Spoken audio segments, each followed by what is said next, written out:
बच्चों, कैसे हैं आप सभी? मैं आशा करती हूँ सभी स्वस्थ और प्रसन्न होंगे। आज हम हमारा पाठ विशेषण को पढ़ेंगे और समझेंगे। आइए इसे प्रारंभ करते हैं। ये है पाठ 9 विशेषण।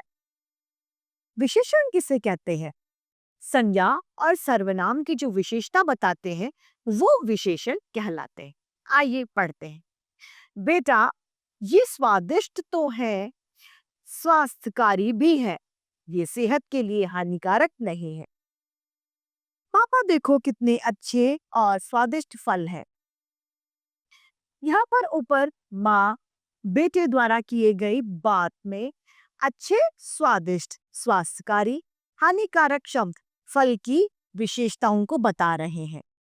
विशेषता बताने वाले शब्द ही विशेषण कहलाते हैं। ऐसे दो शब्द जो संज्ञा और सर्वनाम की विशेषता बताएं वे विशेषण कहलाते हैं। विशेषण संज्ञा व सर्वनाम शब्दों की विशेषता बताते हैं तथा विशेषण शब्द जिन संज्ञा व सर्वनाम की विशेषता बताते हैं उन्हें विशेष्य कहा जाता है। यानी विशेषता जो बताते हैं वो विशेषण और जिसकी विशेषता बता रहे हैं वो क्या है? विशेष्य। जैसे कि यह फ्रॉक बहुत सुंदर है, तो सुंदर उसकी विशेषण है और विशेष्य है फ्रॉक, क्योंकि फ्रॉक की विशेषता बताई जा रही है।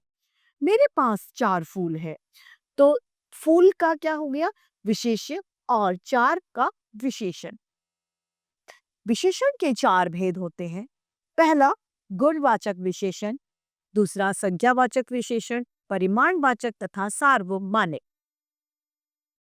पहला है हमारा गुणवाचक विशेषण। ऐसे विशेषण शब्द जो संज्ञा या सर्वनाम के गुण, दोष, रंग, अवस्था, दशा आदि का बताते हैं वे गुणवाचक विशेषण कहलाते हैं। यानी अच्छा बुरा होना, मोटा पतला होना, कुछ भी चीज किस में आती है? गुणवाचक विशेषण में।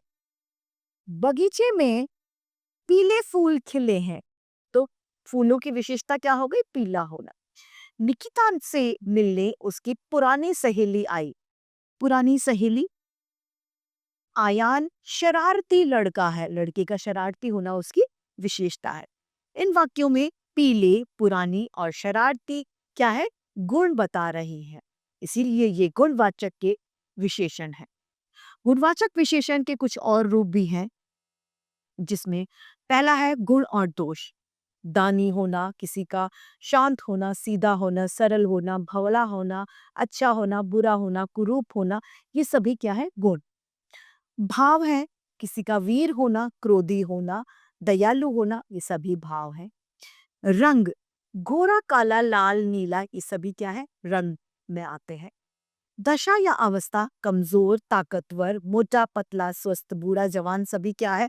अवस्था है। आकार, किसी का छोटा होना, बड़ा होना, बौना होना, लंबा होना, पतला होना, ये आकार रूपी गुण में आते हैं। स्थान, देश या काल, ग्रामीण, शहरी, भारतीय, प्राचीन, नवीन, ये सभी क्या है? ये इस गुण में आते हैं। दूसरा है हमारा संख्यावाचक विशेषण। ऐसे विशेषण जो संख्याओं का बोध कराते हैं वे संख्यावाचक विशेषण कहलाते हैं। जैसे कि 4 फल, 4 आदमी, 20 बतख आदि इसके उदाहरण हैं।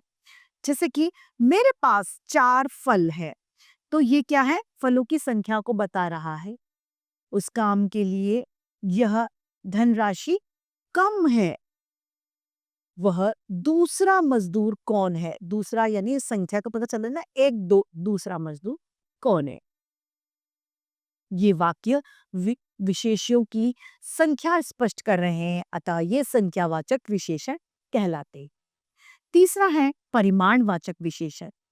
ऐसे विशेषण शब्द जिनसे संज्ञा या सर्वनाम का परिणाम का पता हमें चलता है, यानी मात्रा, नाप, तोल, कितना है कितना नहीं, वो पता चलता है, वह परिमाणवाचक विशेषण कहलाते हैं। जैसे 4 लीटर दूध दे दीजिए, 2 मीटर कपड़ा दे दीजिए, रोहन 2 किलो टमाटर खरीद लो। यहाँ पर क्या है? 2 लीटर दूध, 2 मीटर कपड़ा, थोड़ी चीनी और 2 किलो टमाटर माप को बता रहे हैं, अतः ये परिमाणवाचक विशेषण के उदाहरण हैं। चौथा है हमारा सार्वमानिक। ऐसे विशेषण शब्द जो विशेषण के रूप में संज्ञा शब्द से पूर्व यानी पहले आकर उनकी विशेषताओं को बताते हैं, वे सार्वमानिक विशेषण कहलाते हैं। जैसे कि ये अंगूर बहुत मीठे हैं, यह घर बहुत ही सुंदर है, वह मोर कितना अच्छा नाच रहा है। यहाँ पर ये, वह और यह सब शब्द संज्ञा से पहले आकर उनकी विशेषताओं को प्रकट कर रहे हैं, इसलिए ये सार्वमानिक विशेषण है। यहाँ पर ध्यान देने योग्य बात यह है कि सार्वमानिक विशेषण को संकेतवाचक विशेषण भी कहा जाता है, क्योंकि सार्वमानिक विशेषण संज्ञा की ओर संकेत करता है। प्रविशेषण यहाँ पर ऐसे शब्द जो विशेषताओं की भी विशेषता होती है बताते हैं, वे प्रविशेषण कहलाते हैं। जैसे कि आज अनुष्का बहुत सुंदर लग रही है, यानी सुंदर होना उसका विशेषण है, उसकी विशेषता है, लेकिन बहुत क्या हो गया, प्रविशेषण हो गया। खाना बहुत गर्म है, गर्म होना खाने की विशेषता है, लेकिन गर्म का बहुत ज्यादा गर्म होना क्या है, उसका प्रविशेषण। इसी के साथ हमारा ये पाठ समाप्त होता है। आइए इसे संक्षेप में दोहरा लेते हैं। संज्ञा अथवा सर्वनाम की विशेषता बताने वाले शब्द विशेषण कहलाते हैं। जिनकी विशेषता बताई जाती है वे विशेषक कहलाते हैं। विशेषण के 4 भेद होते हैं: गुणवाचक, संज्ञावाचक, परिमाणवाचक तथा सार्वमानिक। विशेषण की विशेषता बताने वाले शब्द प्रविशेषण कहलाते हैं।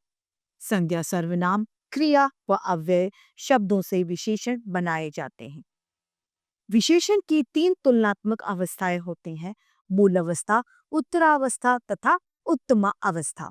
मूल अवस्था जैसे सुंदर, उत्तरावस्था बहुत सुंदर और उत्तमा अवस्था सबसे सुंदर है। इसी के साथ हमारा ये पाठ समाप्त होता है। मैं आशा करती हूँ सभी को ये पाठ निभाते रूप से समझ में आया होगा। आज के लिए इतना ही, फिर मिलते हैं। धन्यवाद।